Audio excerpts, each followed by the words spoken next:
BMCVTC channel Hindi channel में आप सभी का बहुत बहुत स्वागत है।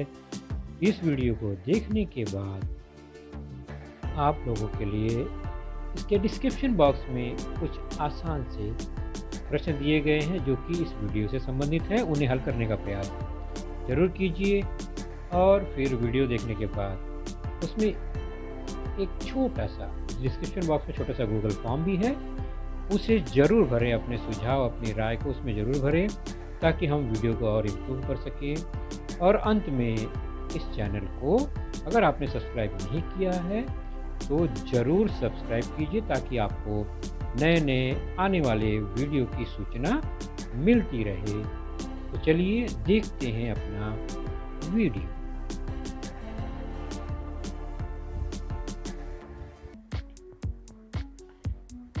कक्षा सातवीं कक्षा में हमारा आज का विषय है सामान्य विज्ञान। और सामान्य विज्ञान विषय में हमारा आज का जो पाठ है वह है आपके पाठ्य पुस्तक से lesson number 20 in the world of stars, अर्थात प्रकरण 20वां तारों की दुनिया में। और मैं हूं आपका वर्चुअल मार्गदर्शक अजय कुमार मौर्य, MCGM के वर्चुअल क्लासरूम दादर से। तो जैसा कि नाम ही है बच्चों, तारों की दुनिया में, अर्थात हमें चांद सितारों आकाश की ओर देखकर हमारा यह घटक समझना है। आकाश की ओर देखने का मतलब है आकाश के आकाशीय पिंडों के बारे में कुछ जानकारी लेनी है, जिनमें हम ग्रह उपग्रह की जानकारी नहीं लेंगे, हम कुछ तारामंडल तारों की जानकारी लेंगे। तो सबसे पहले आज के इस पाठ के प्रमुख मुद्दे क्या हैं उसे जान लेते हैं। तो सबसे पहले हम जानेंगे गैलेक्सी क्या होता है, फिर तारों के कुछ प्रकार को जानेंगे, फिर आकाश निरीक्षण करेंगे हम, उसमें खगोल को पाएंगे और खगोल में स्थित तारामंडल के बारे में कुछ जानकारी हासिल करेंगे। तो सबसे पहले गैलेक्सी क्या है। तो गैलेक्सी समझने के लिए हम एक साधारण सरल सा उदाहरण लेते हैं बच्चों, कि मान लीजिए आपके स्कूल में एक बहुत बड़ी लाइब्रेरी है, पुस्तकालय है, उसमें बहुत सारी किताबें हैं। किताबों में क्या होता है, पाठ कहानियाँ होती हैं, कहानियों में पैराग्राफ, परिच्छेद होता है, परिच्छेद में कई वाक्य में कई शब्द में कई अक्षर या वर्ण होते हैं।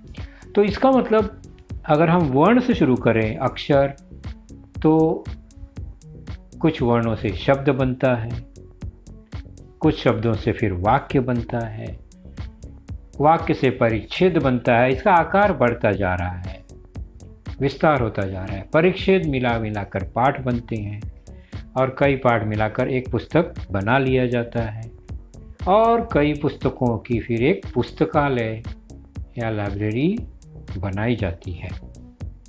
तो आपने देखा कि किस तरह से एक सूक्ष्म घटक से एक बड़ा सा पुस्तकालय यहाँ पर बना हुआ दिखाई दे रहा है। ठीक जब हम आकाश निरीक्षण की बात करेंगे तो सबसे पहले हम जानते हैं इस पृथ्वी पर हम जहाँ रहते हैं उस स्थान। तो हम रहते हैं मुंबई में, बराबर। मुंबई क्या है, शहर है हमारा।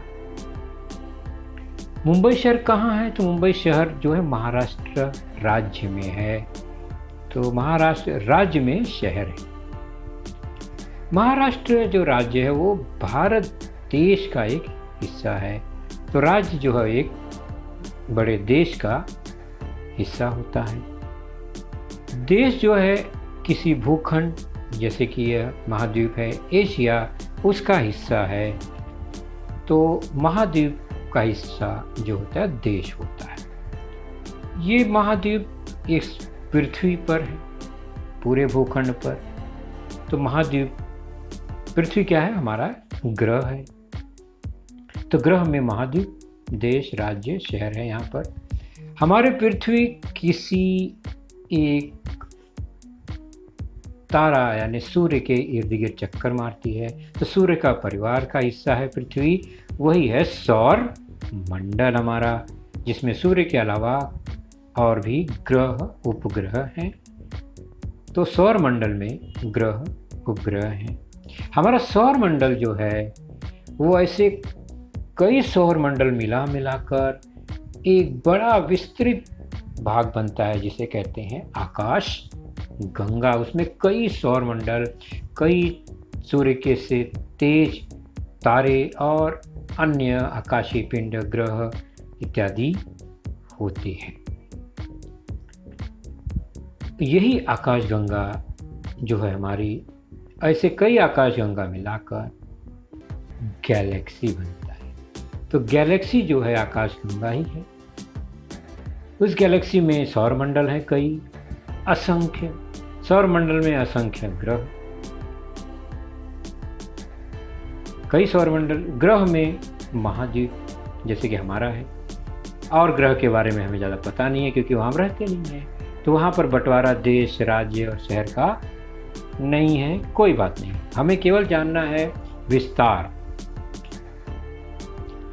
तो गैलेक्सी ऐसे एक ही गैलेक्सी नहीं है, ऐसे हमारे इस अंतरिक्ष ब्रह्मांड में कई गैलेक्सियां हैं। तो ब्रह्मांड में गैलेक्सियां हैं, गैलेक्सियों में कई आकाशगंगाएं यानी सौर मंडल हैं। सौर मंडल में ग्रह, ग्रह में महाद्वीप, देश, राज्य, फिर हमारा यहाँ शहर है।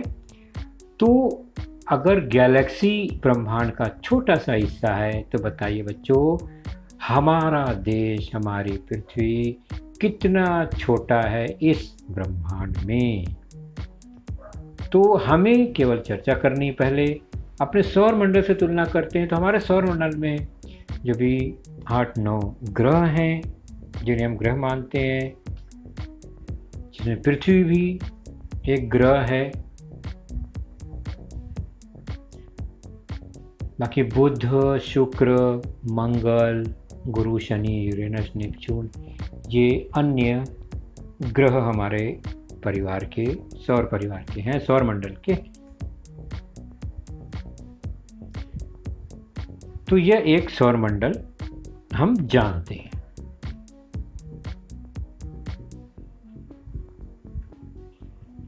सौर मंडल को थोड़ा दूर से देखें तो इस तरह सूर्य के इर्द गिर्द हमारे ग्रह, उपग्रह परिक्रमा करते हैं, चक्कर लगाते हैं। पृथ्वी, शुक्र, बुध से शुरू करें तो बुध, शुक्र, मंगल, बुध, शुक्र, पृथ्वी, मंगल और गुरु, शनि, यूरेनस, नेपच्यून,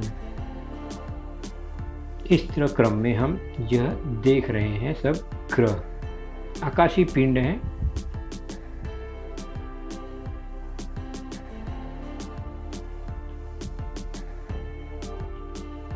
और वह सूर्य का चक्कर लगाते हैं, सूर्य की परिक्रमा करते हैं। तो इस सौर मंडल में हमें लगता है कितना विशाल होगा यह, क्योंकि हमारी पृथ्वी हमारे सौर मंडल की तुलना में बहुत छोटा है।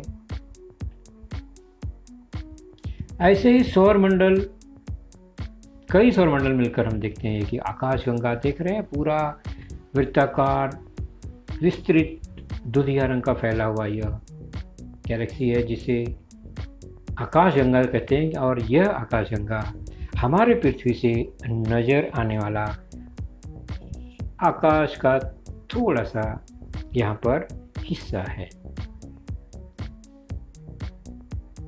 और हमारी आकाशगंगा का नाम है मंदाकिनी।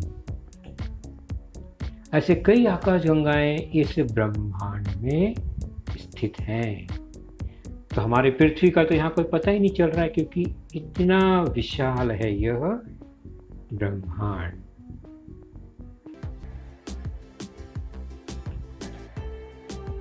तो ये सारी जो ग्रह उपग्रह है हमें दिखाई कैसे देंगे, हमारी आंखों से तो दिखेंगे नहीं। तो उसके लिए विशाल दूरदर्शी बनाया गया है जिसे हबल दूरदर्शी यंत्र कहा जाता है, यह काफ़ी विशाल है और यह अंतरिक्ष में परिक्रमा करते हुए फोटोग्राफी करता है।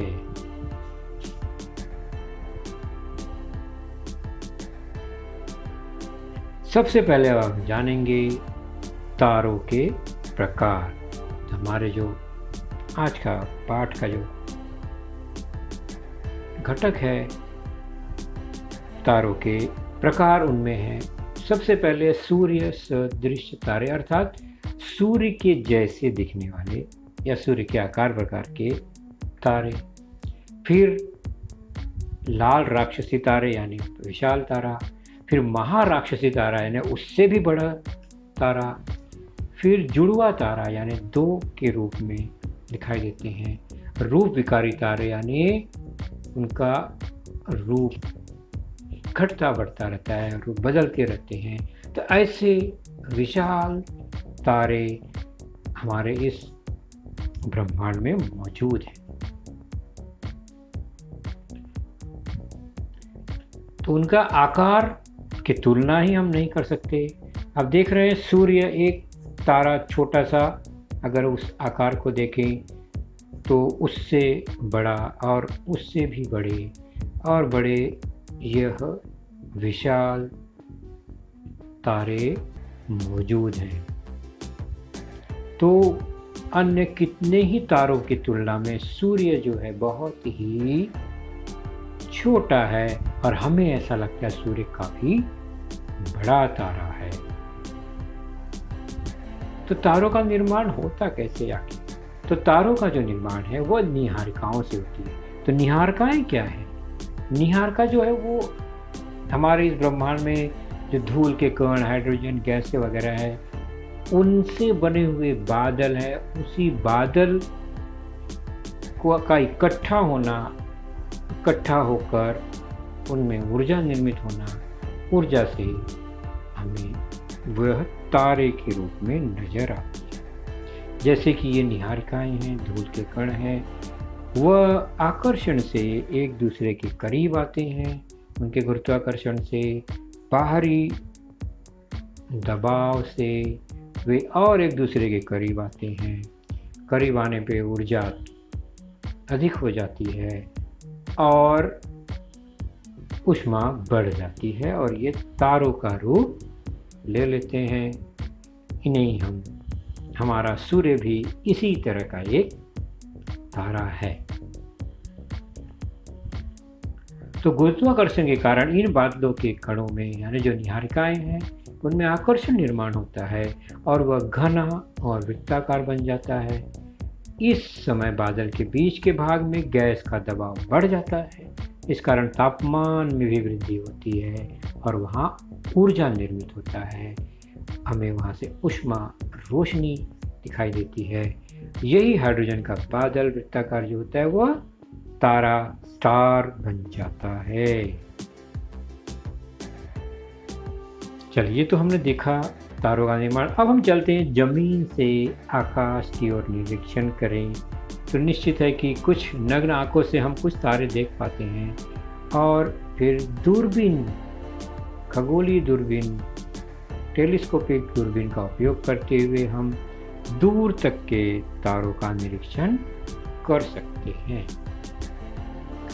तो दिन में सूर्य की तेज रोशनी के कारण हम बहुत अधिक दूर तक नहीं देख पाते हैं, लेकिन अंधेरी रात में हमें चांद, तारे स्पष्ट दिखाई देती हैं। उनका टिमटिमाना हमें दिखाई देता है। तो पृथ्वी से जो आसमान हमें दिखाई देता है वही आकाश स्काई कहलाता है। जब आकाश की बात करेंगे तो हमें पृथ्वी से जो भाग दिखाई देता है दिन में नीला नीला, रात में जो भी डार्क तारों का समूह दिखाई देता है वह हमारा आकाश है।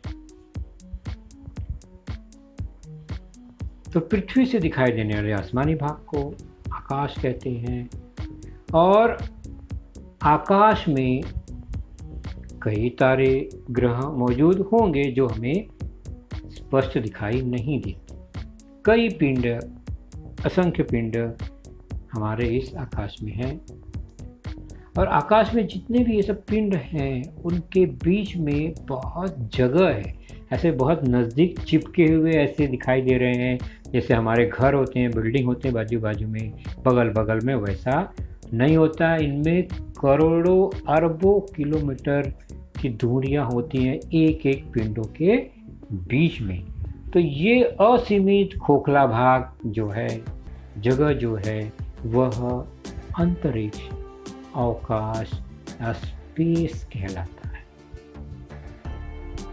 हम स्पेस, अंतरिक्ष के भाग को नहीं महसूस कर पाते निरी आंखों से, जबकि आसमान को हम जितना है देख पाते हैं, उसमें दिन में नीला रंग दिखाई देता है और रात में कुछ तारे टिमटिमाते हुए हमें नज़र आते हैं। मैंने कुछ इसलिए कहा क्योंकि जो हमें दिखता है वह इस ब्रह्मांड की तुलना में बहुत मामूली सा है, थोड़ा सा है।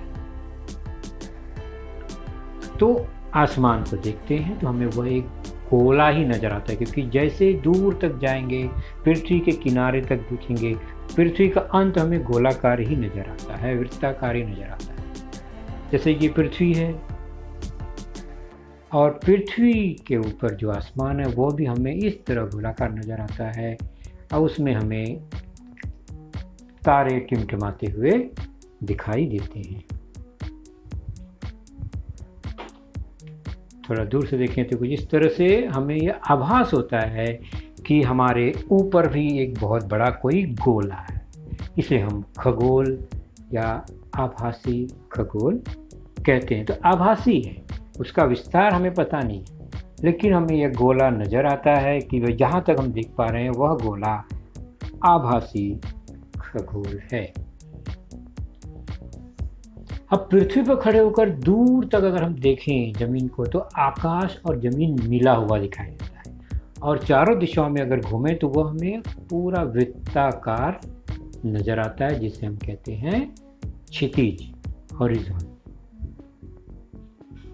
तो क्षितिज हमें दूर खुले मैदान में कहीं जाकर देखें तो जल्दी दिखाई देगा। घर के पास बिल्डिंग है, इमारत है, घर है बहुत सारा, तो हम दूर तक देख ही नहीं पाते। तो खुला आसमान जहाँ हो, जहाँ पर इमारतें नहीं हो, हम दूर तक देख पाएँ तो वहाँ पर यह क्षितिज हमें महसूस होता है।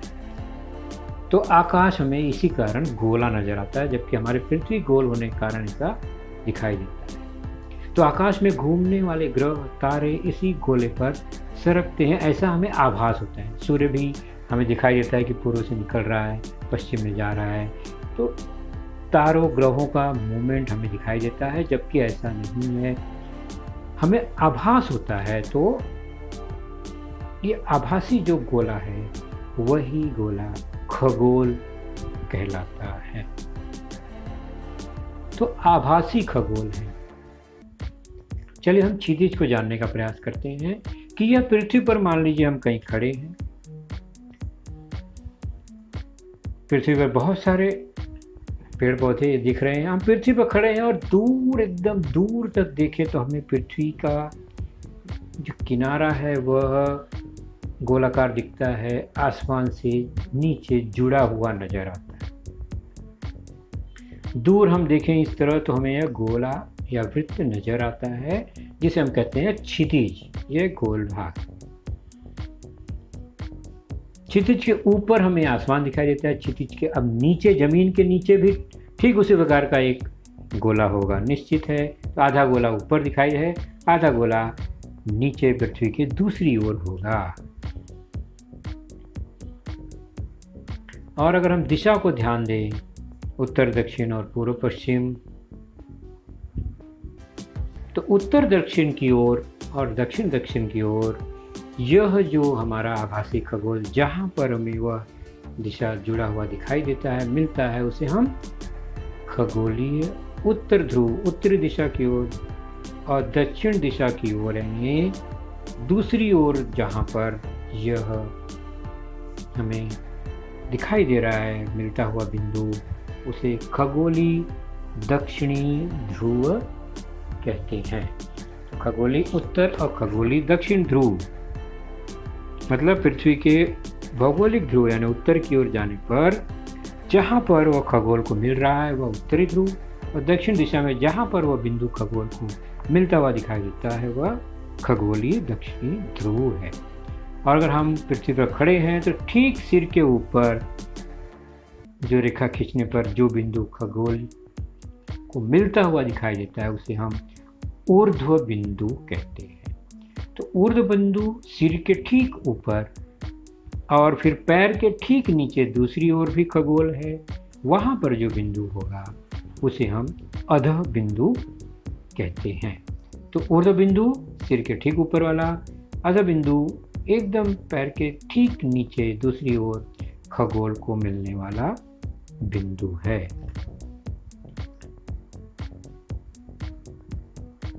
उसके बाद विषुवत वृत्त जो है, विषुवत वृत्त जो पृथ्वी के बीचों बीच दिखाई दे रहा है, वह बढ़ाने पर खगोल को जहाँ से स्पर्श करता हुआ हमें महसूस हो रहा है वही खगोलीय विषुवत वृत्त हो गया। इस तरह से बहुत सारी काल्पनिक वृत्त, काल्पनिक खगोल हम देख रहे हैं। चलिए फिर चर्चा करते हैं कि हम पृथ्वी पर खड़े हैं और यह ऊपर हमारे आभासी खगोल हमें दिखाई दे रहा है। इसी खगोल में सूर्य पूर्व से पश्चिम आता हुआ हमें नजर आता है। मान लीजिए हम पृथ्वी पर हैं, पूर्व की ओर देख रहे हैं, तो हमें क्या महसूस होगा कि सूर्य जो है वो क्षितिज, पूर्व के क्षितिज की ओर से हमें उदित होता हुआ दिखाई देता है और धीरे धीरे धीरे वह ऊपर खगोल की ओर बढ़ता है और फिर सिर के ऊपर से पश्चिमी दिशा में वह ढल जाता है, अस्त हो जाता है। तो वास्तव में ऐसा है क्या? सूर्य घूमता है? नहीं, हमारी पृथ्वी घूम रही है, लेकिन हमें जो दिखाई दे रहा है हम उस पर चर्चा कर रहे हैं। तो हमें महसूस होता है कि सूर्य पूर्व से निकला, धीरे धीरे धीरे वह ऊपर की ओर चढ़ता है, सिर के ऊपर आता है और फिर धीरे धीरे पश्चिम दिशा में ढल जाता है। तो सूर्य किसी एक विशेष मार्ग से रोज आता है और अस्त हो जाता है।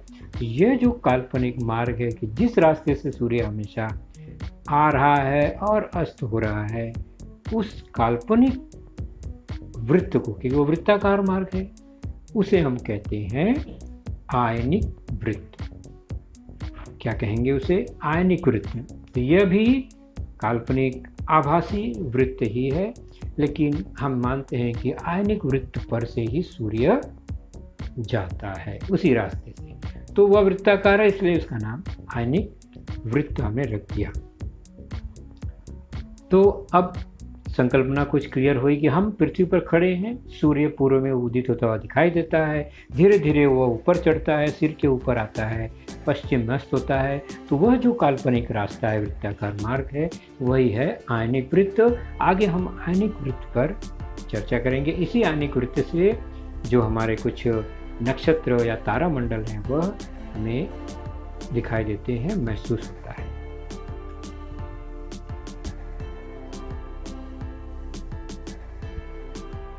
तो अब हम चलेंगे कुछ तारामंडल। तो रात में हम आसमान की ओर देखते हैं तो असंख्य तारे नजर आते हैं। इन्हीं तारों के कुछ समूह को मिलाकर तारामंडल बनाया गया है। हम कुछ 4 तारामंडल के बारे में देखेंगे। वैसे आसमान में आप देखेंगे असंख्य तारे हैं और कल्पना करते हुए हमारे वैज्ञानिकों ने, शास्त्रज्ञों ने तारों के समूह को कुछ अलग अलग नाम दिए हैं। जानवरों के पहचान से, प्राणियों, पशुओं या व्यक्ति के चेहरे के हिसाब से उनके अलग अलग नाम दिए गए हैं। उनको जोड़कर, तारों को जोड़कर एक चित्र बनता है, उनका नाम दे दिया गया है। तो खगोल के एक छोटे भाग में स्थित तारों के समूह को तारामंडल कहते हैं। तो तारामंडल एक छोटा सा समूह है, जबकि उन तारों के बीच में बहुत दूरी है, लेकिन हमें लगता है कि वह एक आकृति बनाते हैं। तो ऐसे ताराओं के समूह को या तारों के समूह को तारामंडल कहते हैं। और इनका जो नाम है, प्राणी, वस्तु, व्यक्ति जैसा कुछ आकृति दिखाई देता है उनको जोड़ने पर, जैसे हम रंगोली बनाते हैं ना बिंदुओं को जोड़कर, वैसे तारों को जोड़कर चित्र बन जाता है और फिर उसके हिसाब से उनका नाम दे दिया जाता है।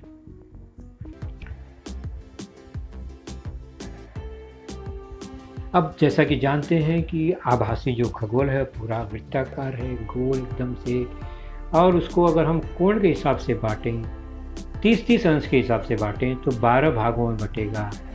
तो 12 भागों में बटा हुआ जो ताराओं का समूह है वह हमारे लिए राशि है। हमारे भारतीय खगोल शास्त्रियों के हिसाब से ये 12 राशियां हैं अगर हम इस खगोल को 12 भागों में बांटें। जबकि पश्चिमी निरीक्षकों ने जो होते हैं खगोल शास्त्री, उन्होंने 88 भाग कर दिए हैं इस खगोल के। 88 भागों में फिर जो तारामंडल दिखाई देते हैं, तारा समूह दिखाई देते हैं, उनके नाम लिखे गए हैं। उसके पहले कुछ खगोल वैज्ञानिकों ने 12 राशियों की कल्पना की, जो कि हमने बताया, और भारतीय खगोल वैज्ञानिकों ने 27 नक्षत्रों की भी संकल्पना की है। तो सौर राशियां 12 हैं और नक्षत्र 27 है। सभी के सभी ये क्या है? तारों के समूह हैं। अगर हम 12 भागों में बांटें पृथ्वी के गोले को तो 12 राशियां 27 भागों में बांटें तो 27 नक्षत्र हमें मिलते हैं। तो इस तरह बिंदु से बिंदु जो दिखाई दे रहा जुड़े हुए तारे सितारे जोड़कर तारामंडल बनाया गया है। अब मैंने अभी बताया आयनिक वृत्त मतलब सूर्य जिस वृत्त पर चलता है, तो सूर्य जिस आयनिक वृत्त पर घूमता है उस आयनिक वृत्त के 12 समान भाग कर देंगे तो उस 12 समान भाग के पीछे जितने तारा का समूह है वो सब क्या हो जाएंगे? 12 राशियां हो जाएंगी। तो प्रत्येक भाग 30 अंश का हुआ, कोई राशि होगा। उस राशि अर्थात तारा समूह में कोई न कोई आकृति हमें नजर आएगी। यहाँ पर 12 राशियों के नाम है: मेष, वृषभ, मिथुन, कर्क, सिंह, कन्या, तुला, वृश्चिक, धनु, मकर, कुंभ और मीन। ये 12 राशियों के नाम हैं। उनमें दिखने वाले जो आकार हैं कुछ इस तरह से आकार के हिसाब से उनके नाम दिए गए हैं। देख रहे हैं मकर, यहाँ पर एक राशि है तो मकर मतलब उसका आकार कैसा दिख रहा है? तो उन्होंने पाया कि जो मकर है वह राशि आपको बकरी के जैसा दिखाई देती। ताराओं का समूह जो चित्र बना वह बकरी जैसा है तो उसका नाम मकर रख दिया गया। उसके बाद शेर की तरह दिखाई देने वाला उसको सिंह नाम रख दिया गया। फिर वृषभ रखा गया। वृषभ का अर्थ होता है बच्चों, पहचानिए क्या है वृषभ? वह है बैल। कुंभ पानी से संबंधित। वृश्चिक लिखा है, इसका मतलब बिच्छू। कन्या लड़की, मीन मछली, धनु धनुष, मिथुन जुड़वा, कर्क यानी खेकड़ा, तुला तराजू बैलेंस करना, और मेष अर्थात भेड़। तो इन के नाम इस तरह से रखे गए हैं। हमें इस पर ज़्यादा चर्चा अभी बिल्कुल नहीं करनी है। सबसे तो बच्चों आपने देखा आज का लेसन, उसके प्रमुख मुद्दों को ध्यान से बार बार दोबारा देखकर समझने का प्रयास कीजिए, क्योंकि एक बार देखने पर किसी को भी वो पूरा मुद्दा समझ में नहीं आता। तो जैसे ही हम 2 बार 3 बार देखेंगे तो हमें वह समझ में आने लगेगा। और इसके आगे की जानकारी जो होगी बच्चों वह निश्चित ही हमारे अगले वीडियो में होगी। तो उस वीडियो को देखने के लिए, उसकी सूचना प्राप्त करने के लिए जो नीचे सब्सक्राइब का बटन होता है उसे ज़रूर प्रेस कीजिए और नोटिफिकेशन ऑन रखिए, ताकि जैसे ही हमारा लेसन चैनल पर डाला जाएगा आपको वह तुरंत प्राप्त होगा। तो अपना ख्याल रखिए, सुरक्षित रहिए। Thank you.